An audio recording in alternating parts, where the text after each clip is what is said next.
कश्मीर के पहलगांव में पाकिस्तान की तरफ से जो जख्म दिया गया, 26 लोगों को, मासूम लोगों को, निहत्थे लोगों को, पर्यटकों को निशाना बनाया गया, उन्हें मौत के घाट उतारा गया, उसका बदला भारत की तरफ से लिया जाए।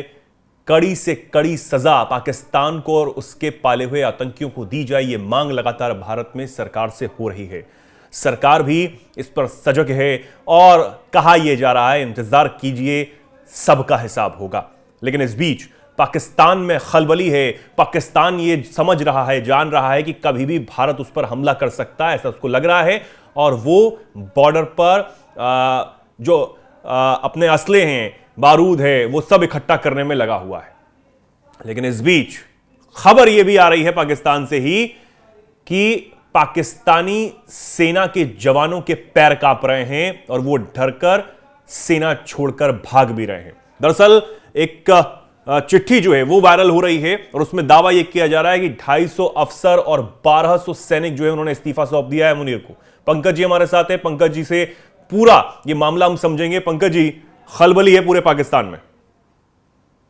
जी बिल्कुल, और मैं चाहता हूं कि स्क्रीन पे वो अगर चिट्ठी, हाँ ये चिट्ठी है जो कि पाकिस्तानी सेना की ओर से जारी किया गया है। ये लीक चिट्ठी है जिसमें ये दावा किया जा रहा है कि पाकिस्तानी फौज के जनरल्स इस्तीफा दे रहे हैं और इस्तीफा दे के भाग रहे हैं। एक और चिट्ठी है जो आपने मुझे भेजी थी जिसमें वो ऑफिशियल है। ये तो दावा है कि लीक डॉक्यूमेंट्स है, लेकिन जो आपने भेजी थी उसमें क्या कहा गया है मैं बताता हूं। वो भी हम जरा चाहेंगे कि स्क्रीन पर जो एक और लेटर दिया गया है उसको भी हम दिखा दें स्क्रीन पर। ये चिट्ठी जो है ये पाकिस्तानी, हाँ ये ऑफिशियल चिट्ठी है, पाकिस्तानी सोशल मीडिया से हमने ये प्राप्त किया है। इसमें क्या लिखा हुआ है कि पाकिस्तानी फौज ने स्वीकार किया है कि हमारे मुजाहिदीनों ने कश्मीर के पहलगाम में वो हिंसा की ऑपरेशंस चलाए हैं और उसके बाद भारत के साथ टेंशन बढ़ गया है। टेंशन बढ़ने पर जंग जैसे हालात हैं। अब वो जो अफसर है जिन्होंने ये चिट्ठी जारी किया है वो लिखते हैं कि बहुत सारे सैनिकों के रिक्वेस्ट आए हैं छुट्टियों के लिए, कि वो छुट्टियां मांग रहे हैं, वो जाना चाहते हैं आर्मी की नौकरी छोड़ के। उनमें से कई विदेश भागना चाहते हैं, अपने परिवार को विदेश रखना चाहते हैं। फिर वो अपील करते हैं। ये जो चिट्ठी है ये लिखी गई है जनरल हेडक्वार्टर्स रावलपिंडी के द्वारा और सिग्नेचर है मेजर जनरल फैजल महमूद मलिक का। तो ये कहते हैं कि अपने सैनिकों से कहते हैं कृपया अपने अल्लाह को याद करें, अपहोल्ड योर ओथ, जो आपने शपथ ली थी आर्मी ज्वाइन करते वक्त। आप मुजाहिदीन, पाकिस्तान के मुजाहिदीन हैं, आपका कमिटमेंट है दुश्मनों से लड़ना, सो प्लीज मत जाइए छोड़ के। फिर दूसरे पॉइंट में वो लिखते हैं मेंटेन मोरल, बोला कि हमारे जो फोर्स है वो हमेशा जंग लड़ता रहा है और अपने मोरल को बनाए रखने की जरूरत है, हम लड़ सकते हैं, हम ये वो कह रहे हैं अपने ही सैनिकों को। और तीसरा डिसिप्लिन और अनऑथराइज्ड रेजिग्नेशन और ये डिजर्शन ये नहीं माना जाएगा। ये एक तरह से गद्दारी मानी जाएगी पाकिस्तानी आर्मी एक्ट 1952 के अनुसार, कि अगर आप जंग जैसे हालात में फौज छोड़ के भाग जाते हैं तो ये गद्दारी होगी देश के साथ, ये आपको जो अनुशासन यही नहीं। अंतिम पॉइंट जो वो अपनी चिट्ठी में लिखते हैं, कहे कि अपने खुदा को याद करो, अपने अल्लाह को याद करो, असली मुसलमान हो तो एक रहो, लड़ने के लिए तैयार हो। मतलब कि इतना मोरल गिरा हुआ है कि कोई लड़ने के लिए तैयार नहीं है। भगदड़ मची हुई है, भगदड़। बिल्कुल, और ये चिट्ठी है भाई, हम थोड़ी ना कुछ कह रहे हैं अपनी तरफ से। ये हालत है। अब तक जो लीक डॉक्यूमेंट्स है और जो ऑफिशियल अनऑफिशियल जो आंकड़े उसके अनुसार 250 जनरल नौकरी से इस्तीफा दे चुके हैं और 1200 के सैनिक इस्तीफा दे चुके हैं। कई ने एप्लीकेशन डाल के रखा है कि हमें नहीं लड़ना, हम चले जाएंगे दुबई, हम चले जाएंगे इंग्लैंड, हम चले जाएंगे कहीं काम कमाने, हम क्यों इन सब मामलों में फंसे। और सबसे बड़ी बात कि इस चिट्ठी के अपने ही पहले पॉइंट में ये कहते हैं the incident done by our मुजाहिदीन इन पहलगांव, मतलब हमारे मुजाहिदीनों ने पहलगांव में किया। अब बताइए कोई सबूत की जरूरत है जब पाकिस्तानी आर्मी खुद ये कह रही है। ये स्थिति है पाकिस्तानी आर्मी की। एक सवाल 3 दिनों से हम भी पूछ रहे हैं और देश विदेश की मीडिया भी पूछ रही है और खुद पाकिस्तान की मीडिया पूछ रही है, आसिफ मुनीर कहां है। 3 दिनों जिस आखिरी बैठक हुई थी शहबाज शरीफ के साथ, उस बैठक में उनको देखा गया। उसके बाद से दुनिया में किसी को नहीं पता कि आसिफ मुनीर है कहां। ये सिर्फ गेस किया जा रहा है। एक गेस के अनुसार जो पाकिस्तानी मीडिया में गेस कर रहा है कि आर्मी हेडक्वार्टर है रावलपिंडी में।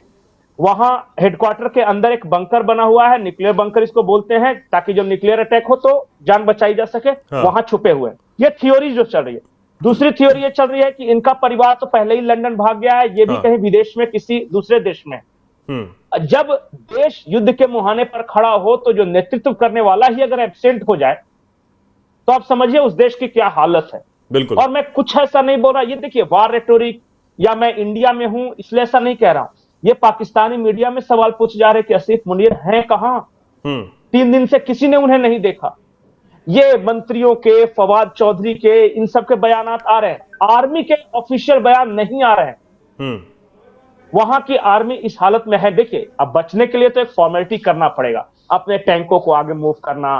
कराची में धारा 144 लगा दी गई है, वहां पे 4 लोगों से ज्यादा इकट्ठे नहीं हो सकते हैं। वहां के पोर्ट की रक्षा के लिए चाइना द्वारा दिया हुआ J-21 J-71 जो भी है उसको तैनात किया गया है। इसकी तस्वीरें आ रही है, J-17 जो भी है उसकी तस्वीरें आ रही है। वो अपने पोर्ट की रक्षा कर रहे हैं। अभी तक एक भी तस्वीर ऐसी नहीं आई कि पाकिस्तान जरा भी आक्रामक हो। वो डिफेंसिव मोड में है, वो डरा हुआ है, और वो डर के ही कह रहा है दुनिया से कि अगर हमें नहीं बचाया तो हम परमाणु बम दाग देंगे। ये खौफ का आलम है। किसी को नहीं पता कि पाकिस्तानी सेना प्रमुख कौन है। और मैं एक इंपॉर्टेंट बात बताता हूं चेतन, ध्यान से सुनिएगा। पाकिस्तान के इससे पहले के 3 आर्मी चीफ को आप ले लीजिए। जनरल राहिल शरीफ हो गए, जनरल बाजवा हो गए, वो सारे लोग विदेश में हैं। एक भी इनका आर्मी चीफ आज पाकिस्तान में है ही नहीं, न प्रेजेंट न पास्ट का। जो भी जिंदा है वो नहीं है। अंतिम जो मुशर्रफ भी मरा था वो किसी दूसरे देश में मरा था। तो जिस देश का जो नेतृत्व करता है आर्मी, उसके चीफ अगर विदेश में रहने लगेंगे रिटायरमेंट के बाद, तो मोरल क्या होगा उस आर्मी का, जरा समझिए। बिल्कुल। जब हमारे सेना प्रमुख, हर किसी को पता है कि जम्मू कश्मीर में है, इससे मिल रहे हैं, वो अपने सेनाओं का मनोबल बढ़ा रहे हैं। हमारे आर्मी चीफ दिल्ली में बैठा कर अपनी तैयारियां कर रहे हैं, वहां भागने की तैयारी है कि बचेंगे कैसे। और यही अब से कुछ दिन पहले पंकज जी, बलूचिस्तान में जब बलूच जो है इन पर टूट रहे थे कैर बनकर, तब भी इस्तीफों की झड़ी जो है वो लग गई थी। बिल्कुल। देखिए पाकिस्तानी आर्मी में एक सेल्फ रियलाइजेशन है, वो जानते हैं अपने बारे। अच्छा बताइए, पाकिस्तानी आर्मी को उनसे बेहतर कौन जानता होगा? बिल्कुल। न हम न आप ने। ये एक बोलना और एक दिखाना कि मोरल मेरा हाई है, और एक हकीकत में होना। जो आर्मी बलोच लिबरेशन आर्मी से नहीं जीत रही है, 9 जिले आज वहां आर्मी जाती नहीं, बलूचिस्तान के 9 जिलों में नहीं जाती डर के मारे। जो आर्मी टीटीपी से नहीं जीत पा रही है, वो भारतीयों से मोर्चा ले गया, वो भी 3 तरफ से जब लड़ाई ऑलरेडी है। आपको क्या लगता है कि लिबरेशन फ्रंट ऑफ अफगानिस्तान इनको छोड़ रहे हैं, या बलूच लिबरेशन आर्मी छोड़ रहे हैं, या टीटीपी नहीं करेंगे आक्रमण? जैसे ही वहां से शिफ्ट होगी सेना भारत की तरफ, वहां आक्रमण बढ़ेंगे और बढ़ रहे हैं। पाकिस्तान आज एक फ्रंट पे नहीं लड़ रहा है, 4-4 फ्रंट पे लड़ रहा है। एक बलूच लिबरेशन आर्मी से बलूचिस्तान में, टीटीपी से लड़ रहा है, लिबरेशन आर्मी ऑफ अफगानिस्तान इनसे लड़ रहा है, और तब वो भारत से लड़ने की सोच रहा है। बताइए कि पाकिस्तान जैसी छोटी आर्मी इतने फ्रंट पे वो सक्षम है? उनको पता है कि हम नहीं सक्षम है। अरे जिन्होंने इनके ट्रेन को किडनैप कर लिया, उनका आज तक फैसला नहीं कर सके। ये हालत है पाकिस्तान की और पाकिस्तानी आर्मी की। अब खराब से खराब देश, बुरे से बुरे हालत में वो क्या बोलेगा? यही बोलेगा कि हम मुकम्मल जवाब देंगे। लेकिन पंकज जी, इस हालात में भी परमाणु की धमकियां पुरजोर तरीके से दी जा रही हैं। नहीं, परमाणु की इसे धमकी मत लीजिए, इसे रोंदापन कहते हैं, रोंदू कहते हैं। वो कह रहा है पाकिस्तान, हाँ नहीं गिदड़ भपकी भी नहीं, पाकिस्तान दुनिया को कह रहा है कि देखो हमें भारत बहुत मार मार रहा है, अगर और ज्यादा मारा तो हम बम पटक देंगे, तो तुम लोग प्लीज बीच बचाव कर लो। ये रेटोरिक है वहां। वो इसलिए धमकी नहीं दे रहे कि उन्हें जंग जीतना है, वो दुनिया को बता रहे हैं कि देखो अगर भारत ने हमारी पिटाई की तो हम ये बम फोड़ देंगे, इसलिए तुम बीच बचाव कर लो, हमें किस तरह बचा लो। ये है इनर लाइन मीनिंग। उनको पता है कि उनकी मार पड़ने वाली है, और तभी वो कह रहे हैं कि हम रुकेंगे नहीं, हम परमाणु बम फोड़ देंगे, प्लीज भारत को कोई रोक लो। वो अमेरिका को, चाइना को, मित्र देश, भारत के जो मित्र देश है सऊदी अरब के पास, आपको पता नहीं होगा, बिलावल भुट्टो का आज स्टेटमेंट देखा आपने? बिलावल भुट्टो ने कहा कि हम तो बार बार भारत से संपर्क करने की कोशिश कर रहे हैं, उसके विदेश मंत्री से बात कर रहे हैं हम। शहबाज शरीफ 2 बार नरेंद्र मोदी से बात करने की कोशिश करिए, फोन ही नहीं उठा रहे। ये उनका रोना है। आप समझ नहीं रहे स्थिति को, ये सच्चाई है चेतन। मैं भारतीय हूं इसलिए नहीं बोल रहा हूं, शहबाज शरीफ ने खुद कहा है कि उन्होंने 2 बार संपर्क करने की कोशिश की, प्रधानमंत्री नरेंद्र मोदी फोन नहीं उठा रहे। आज बिलावल भुट्टो का स्टेटमेंट है आज की तारीख में कि वो हम विदेश मंत्री हूं मैं पाकिस्तान का, उन्होंने कहा कि वो नहीं विदेश मंत्री शायद है या नहीं, ये बिलावल भुट्टो ने कहा कि पूर्व विदेश मंत्री हैं। हाँ, इन्होंने कहा कि मैंने खुद भारत के विदेश मंत्रालय से संपर्क करने की कोशिश की, मेरे फोन को सुनते ही वो काट देते हैं फोन। बताइए मैं क्या करूं? ये इसे रोना कहते हैं, इसे धमकी नहीं कहते हैं। वो लिटरली रो रहे हैं। वो नहीं जंग लड़ना, ना उनकी इकोनॉमी की हालत है ऐसी कि वो जंग लड़ सके, ना उनके पास पैसा है जंग लड़ने के लिए। अभी 1 हफ्ता पहले की खबर है कि जो उनके यहां जो पोर्ट थे नेवल बेस पे पार्क किए हुए, उनमें मूवमेंट के लिए डीजल डालने के लिए पैसे नहीं थे। अब बताइए, अच्छा पाकिस्तान की नेवी भारत की नेवी से लड़ सकती है? कभी पाकिस्तान के कोई नेवी के स्टाफ से पूछा, वो बोलेंगे दूर दूर तक नहीं मतलब है हमारा। आर्मी एयरफोर्स तो चलो कुछ हद तक फाइट कर भी सकती है, कुछ नहीं है। ये हाल है वहां पे। यानी कि पाकिस्तान में जो हालात हैं वो बहुत ज़्यादा ख़राब हैं, लेकिन फिर भी जो ये बहुत बड़ी बड़ी बातें दिखाई जा रही हैं दुनिया के सामने कि हम ये कर सकते हैं, हम वो कर सकते हैं, हम अपनी ज़मीन के लिए लड़ेंगे। हालांकि पंकज जी, तो हमने एक चीज़ और देखी है कि इससे पहले कभी भी जो भी आतंकी हमला पाकिस्तान प्रयोजित किया गया भारत में, उसमें कभी भी ज्यादातर आके ये नहीं बताएगा कि ठीक है हम जांच के लिए पूरी तरह तैयार हैं, हम सहयोग करेंगे। शहबाज शरीफ सबसे पहले आके ये कह देते हैं। इस बार पैटर्न बदला। ना पठानकोट में जब हमारे एयरबेस पे हमला हुआ था ना, हाँ। उस वक्त भी कहा था कि चलिए हम लोग मिलके एक न्यूट्रल जांच करते हैं, जो भी आएगा। तो उस वक्त भल मनसाहत के तहत कहा कि ठीक है न्यूट्रल जांच करो। उस जांच टीम में इन्होंने ISI एजेंट्स भेज दिए। हाँ। और क्या किया कि हमारा जो एयरबेस है उसकी मैपिंग कर ली। ये है, ये कोई न्यूट्रल एजेंसी से जांच वाच नहीं चाहते। ये चाहते हैं कि किसी तरह इस मामले को टाल दे। अभी अगर किस तरह टाल देना और एक मोरल हाई ग्राउंड ले लेंगे दुनिया के सामने कि देखिए हम तो जांच के लिए तैयार हैं। इसमें भी बदमाशी है। इनको पता है कि ये पिटाई जो होने वाली थोड़ी सी लेट हो, तुरंत नहीं तो तुरंत मारना। हम टाल तो देंगे ना, 5-6 महीने बाद कौन जानता है कि शहबाज शरीफ रहेंगे या नहीं रहेंगे, कोई दूसरा रहेगा वो समझे। मैं एक आज ही देख रहा था, पाकिस्तान का ही, वो मीम्स टाइप का था। उसमें एक आदमी से पूछा कि अगर तुम पाकिस्तान के प्रधानमंत्री बनोगे तो क्या करोगे। उस आदमी ने जवाब दिया कि हम भारत में मिसाइल नहीं, सवाल था कि अगर आपको एक दिन के लिए पाकिस्तान का प्रधानमंत्री बना दिया जाए तो आप क्या करेंगे। ये पाकिस्तानी लोगों से पूछा गया।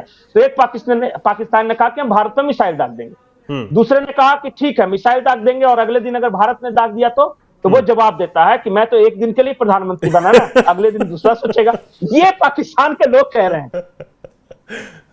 बिल्कुल। हालांकि पाकिस्तान की हालत सच में ये है और उनको समझ नहीं आ रहा कि वो नहीं, शहबाज शरीफ को पता है कि 2-4 महीने टाल लो, 2-4 महीने बाद मैं प्रधानमंत्री रहूंगा नहीं, बाकी जो है वो समझे अपना क्या करना। मैं तो विदेश में रहूंगा परिवार के साथ। बिल्कुल। और जिस तरीके से वहां भी बहुत ज्यादा तख्ता पलट की खबरें जो है वो सामने आ रही हैं। कहा यह जा रहा है कि नवाज शरीफ जो है वो शहबाज शरीफ को आउट करना चाहते हैं और अपनी बेटी को लाना चाहते हैं, मरियम नवाज को। बिल्कुल।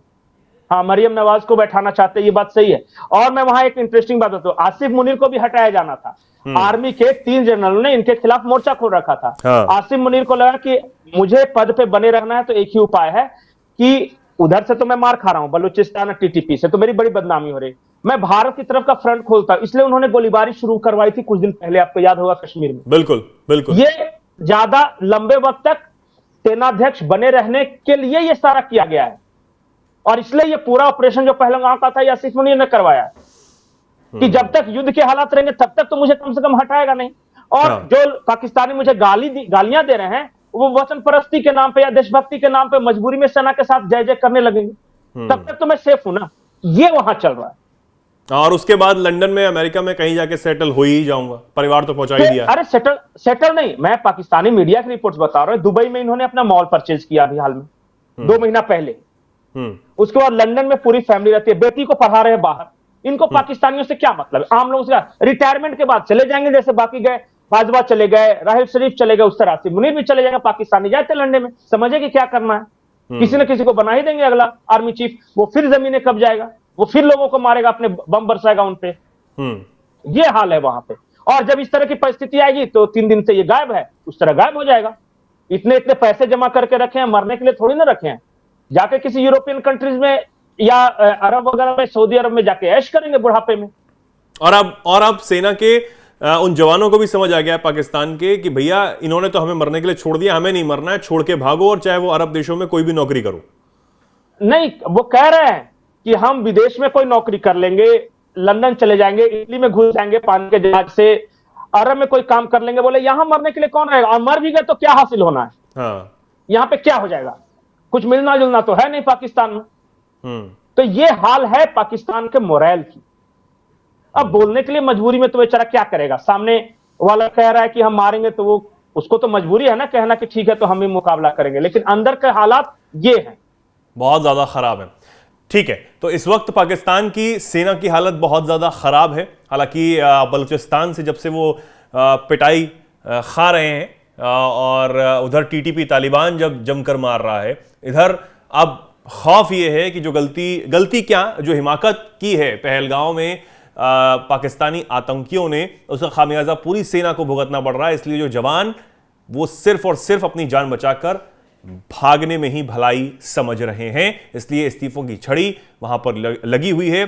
खबरें हैं कि 250 अफसर और 1200 सैनिकों ने एक साथ इस्तीफा सौंप दिया है और मुनीर को बता दिया है कि भैया तुम लड़ो, तुम्हारी सेना, मरो, जो मर्जी करो, हमें कोई मतलब नहीं। ठीक है पंकज जी, बहुत बहुत शुक्रिया आपका हमारे साथ जुड़ने के लिए। हमारे दर्शक इस पर क्या कुछ सोचते हैं, क्या कुछ कहना चाहते हैं, कमेंट सेक्शन में लिखें और ऐसे ही जुड़े रहें, देखते रहें एनएमएफ न्यूज़। नमस्कार।